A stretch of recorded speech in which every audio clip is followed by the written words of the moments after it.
طبعا هذا الفيديو في اليمن، شباب تسلقوا جبل وشافوا انه في فتحة صغيرة بالجبل، فدخلوا هذا المكان وهذه الفتحة الصغيرة واكتشفوا انه في كهف كبير جدا واسع.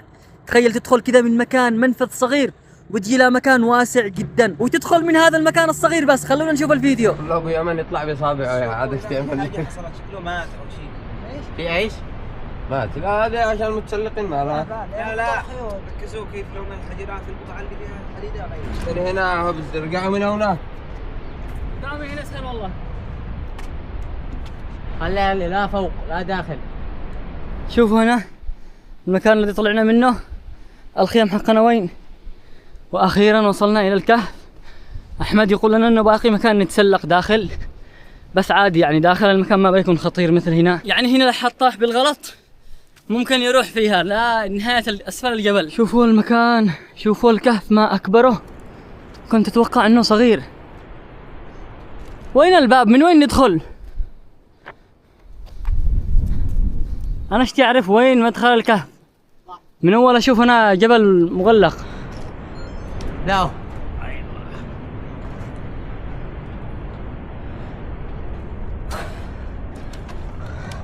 لا تدخلش هذا المدخل.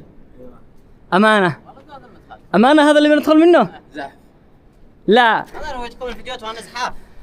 واو هذا المكان اللي بندخل منه، وداخل كبير واسع كبير جدا. امانه. ثلاث سيارات يمشوا بنفس الوقت.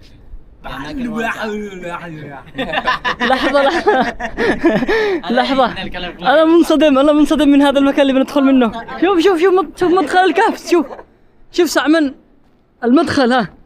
بالأخير نقدر ندخل من هذا المكان. يلا قد سوينا مغامرة لهذا المكان، الآن بنسوي مغامرة ثانية وندخل لا داخل. والآن تجهزنا بالكشافات والأضواء، ننطلق لا داخل. زح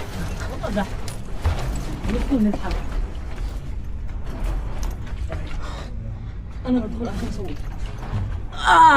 أوه إيش دقيت ركبتك؟ ايوه. بين دقائق. انتبهوا في حجار بالطريق ها؟